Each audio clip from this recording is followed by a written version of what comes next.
Hey everyone, Alexander here, back at you with another video. Today we are talking what it takes to be an entrepreneur, some of the lessons I've learned, some of the mistakes I've made. So if you're interested, stay tuned.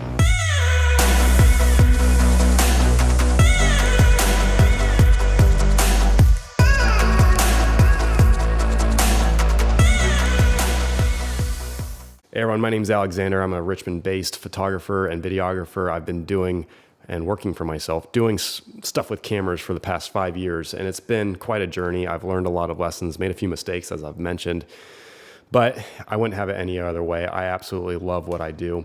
As the saying goes, if you love what you do, you haven't worked a day in your life. I disagree. I've worked very hard to maintain the ability to work for myself, and I truly believe that if you don't have to work for it, it's not worth doing. Okay, before I get started, I wanna say that this isn't just personal experiences. These are some tips I have learned from dozens, if not hundreds of other creatives and entrepreneurs that I have worked for over the years. I have worked for breweries, I've worked for restaurants, I have worked for a lot of people that have made the jump into working for themselves as a small business or even a big business.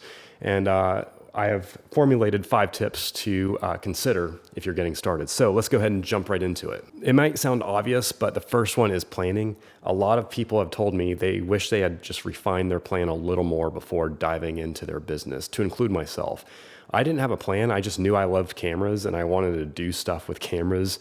I didn't know the extent it would take me into being able to work full time and make more money than I have in any job that I've previously had.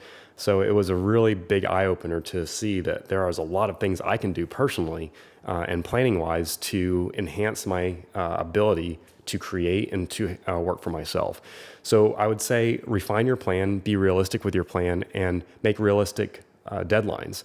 So for example, if you want to open up a dog walking business, say by this date, I'm going to have my website. By this date, I am going to launch my social media platforms. Don't ignore your social media. By this date, I am going to have my first client, and so forth. You've given yourself a timeline. You've given yourself a way to measure that timeline and measure your success. And that was going to enable you vastly as someone that's looking to work for themselves. The next and most important consideration, I would say, is to have a mission statement and to satisfy a need. If you're not satisfying a need, why do people want you? You know, if you're just doing something for the fun of it, then are you really working for yourself or going to have the means to work for yourself? So it's this fine balance of being able to do what you love doing and presenting it to people that need your service. So that's a big consideration. And last but not least in the planning consideration is the financial aspect of it. Make sure you know or have a realistic idea of how much you can bring in, and be realistic with yourself. When you first start out, it's not going to be that much, but as your clientele grows, you're going to be able to make more money. So start small and then have realistic achievements as to where you want to be in 6 months, 1 year, 5 years, a short-term, near-term, and long-term goal. And to go along with that, I would say have an emergency fund that allows you to have a rainy day fund in the event that you don't make your goals happen. It gives you a lot of peace of mind to have that cushion fund in place. Okay, number 2, make moves. Invest in yourself. Don't be afraid to invest in yourself.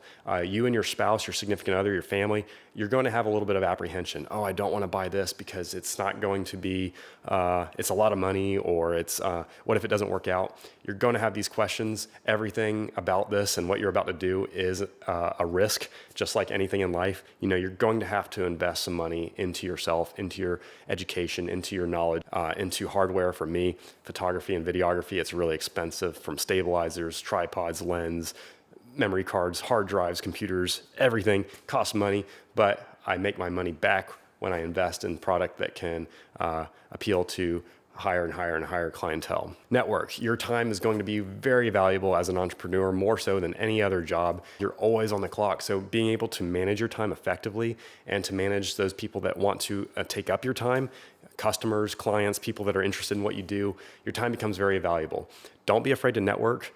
Make your time count, make your time valuable, and only include those in your journey and in your time that are contributing to your business, whether they're clients or they are partners or they are helping you and enabling you somehow. Along with making moves is showcasing your work. Engage on social media, your website. Have a means to showcase your work and relentlessly keep doing it. Not overly so, you can get annoying with it, but flood the digital space, the storefront space, whatever the case may be, flood it with what you do. Routine, this is big. It goes along with time management, but have a routine. For me, like I said, I work from home or I travel.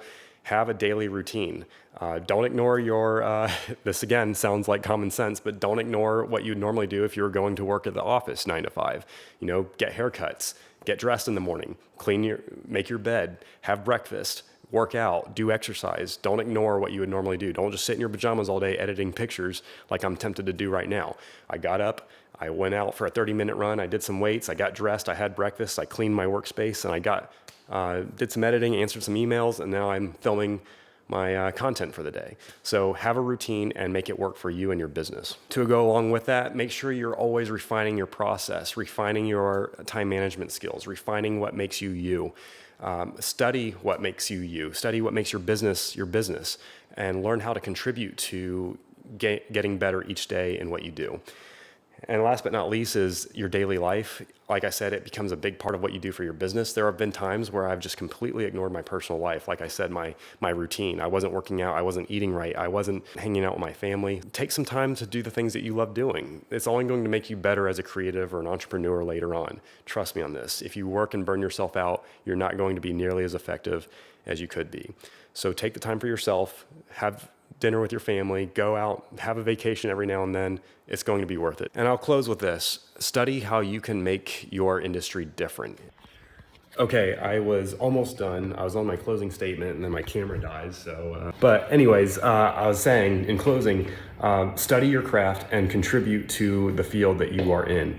If you are making surfboards, how can you make a killer surfboard? How can you make something different that's going to just really bring some attention to your brand and kind of, in my mind, revolutionize what it is that you do? So that's kind of the approach I take in photography and filmmaking and digital creation, is just finding a way to contribute, personally speaking, to the industry that will make your brand, your style stand out. So that takes time, and everything will take time. It's a bit of luck, skill, and patience. So in summary, consider these points. It's not me saying oh, hey, I know everything. It's me saying this to myself every day because, again, I love what I do and I want to continue to do what I do. So I'm taking the time to refine my process, get better, all for the idea of just being able to continue to do what I do.